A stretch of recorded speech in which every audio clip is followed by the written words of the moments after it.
Hey, it's Ross from VSC, and we're back at the Alamany Farmer Market in San Francisco. So apple season goes from July to about December.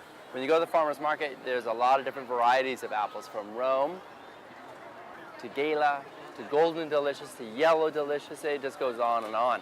We're going to talk about how to cook with apples and how to pick them and even how to store them. Let's go.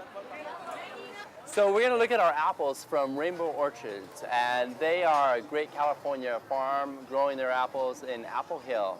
So this particular apple right here that we have today is called a Rome apple. It's a tart apple, a little bit tart, but I think it's great for eating too. The skin is really thin, and that's something we're going to talk about with the rest of the apples, the thickness of the skin, and also the density of the apple, and also the sweetness. Our next apple is the Gala apple. Now you'll see on these apples, you have these lines right here, here, and here. This is what I'm told is from the high heat when they grew. The taste of the apple is delicious, kind of a sweet apple. And being that it's a sweet apple, you need to eat it before the sugar turns to starch. So our next apple is the pippin apple.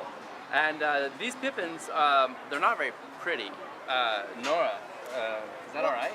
Yeah, I mean, they don't really have to look pretty to taste good. Personally, I think these taste wonderful. They're sour, yet still firm and juicy, and you can use them for cooking, although the Granny Smith are the best for cooking. But I like these a lot, and it doesn't matter what they look like on the outside, it's just the inside that counts. Let's move on to our next apple, a red delicious apple. This apple, depending on the season, can be mealy or it can be quite firm. These apples this season, perfect. So in cooking with your apples, there's always a question. Do you leave the skin on? Do you take the skin off? What's in the skin? Well, number one, leave the skin on. If the recipe does not specifically say take the skin off, leave it on. There's a lot of fiber and a lot of nutrients in the skin. When we make our apple pear chutney that you can download on our website, we're going to leave the skin on. It's going to impart a great color to the entire chutney. So don't forget, when you buy an apple and it's sweet already, put it in the refrigerator.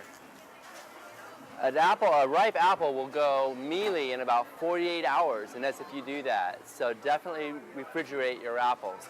How much are my apples? $8.30. Done. Ross? Yes, sir. So we're back at BSC, and we're just getting ready to make the pear and apple chutney from the Granny Smith apples and from the Roma apples that we bought at the farmer's market. We're going to use this chutney on our crispy potato pancakes. It should be delicious. Feel free to download the recipes, and until then, this is Ross. Make it local, make it tasty.